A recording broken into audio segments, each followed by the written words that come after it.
சிவபெருமான் தன் பக்தர்களுக்காக மனித வடிவில் பூமிக்கு இறங்கி வந்த 6 இடங்கள். 1. மதுரை பெட்டுக்கு மண் சுமந்த கதை.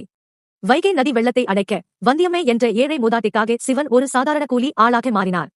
கூலியாக பெட்டு என்ற உணவை வாங்கிச் சாப்பிட்டு அவளுக்காக மண் சுமந்தார். பக்தியின் முன்னால் பரம்பொருளும் கூலி ஆள் ஆவான். 2. திருச்சி தாயுமானவர் தாயான ஈசன். பிரசவ வலியால் துடித்த ரத்தினாவதி என்ற பெண்ணுக்கு வெள்ளத்தால் அவளது தாய் வர முடியாமல் போனது. அப்போது சிவபெருமானே அவளது தாய் வடிவில் மனிதனாக வந்து அவளுக்கு பிரசவம் பார்த்து குழந்தையை கையில் ஏந்தினார். தாய்க்கும் தாயான கருணை அவர். 3. மதுரை விறகு வெட்டியாக வந்த இறைவன். பாணபத்திரர் என்ற தன் இசை பக்தனை கர்வம் பிடித்த ஹேமநாதனிடம் இருந்து காக்க சிவன் சாதாரண விறகு வெட்டியாக மாறினார்.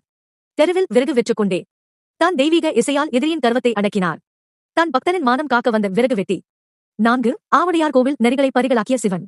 தன் சிறந்த பக்தனான மாணிக்கவாசகரை காப்பாற்ற காட்டில் இருந்த நரிகளை எல்லாம் அழகிய குதிரைகளாக பரிகளாக மாற்றினார் சிவன்.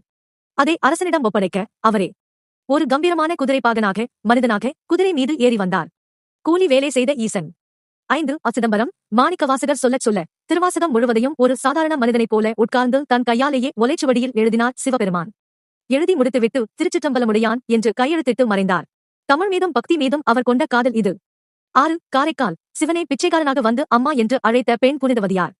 அதனாலே இன்றும் காரைக்கால் அம்மையார் என்று அழைக்கப்படுகிறார்.